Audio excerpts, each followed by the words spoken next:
Saçımı qalmısan dodağım titriyir, mandırajdasan ayağım titriyir. Bakı küleyi sərtdir, apasını şeydir, uç bırakırsan papağım titriyir. Xosrova patdeşke gələr, görərsən, solun silkələnir, sağın titriyir. Ay bu qədər gün oxuyuram kitabı, dərdi qəmindən varağım titriyir. Sənin ciyərlə dalağın bir yana, ürəyin olub darmadağın titriyir.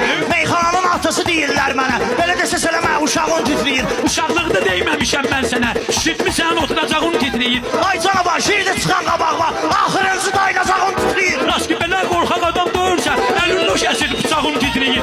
Ay kişi Xosrovdur deyən sənə, göz qapağın, diz qapağın titriyir. Valla əli zəlzələdir, qabağıma çıxdı, dalım tərpənir, qabağım titriyir. Patdeşke gəldikdə o yancı nənsə, bu dinlik salır, yatağın titriyir.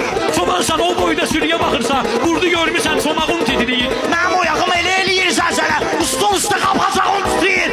Ola bilər boğazıma atar pilkasın, şirini görmüsən, buxağın titriyir. Hökməli kəndində saçıb qalmısan, neynəmisən sən, balağın titriyir. Meyxananın gülləri çıxdı getdi, indi qalıb otun arağın titriyir. Hökməliyə at-sota gəlmişəm mən, ələyimin üstündə ağın titriyir. Dilim gecə çıx Begindən məhləyə, qaranlıqda sən çırağın titriyir, qaranlıqda sən çırağın titriyir.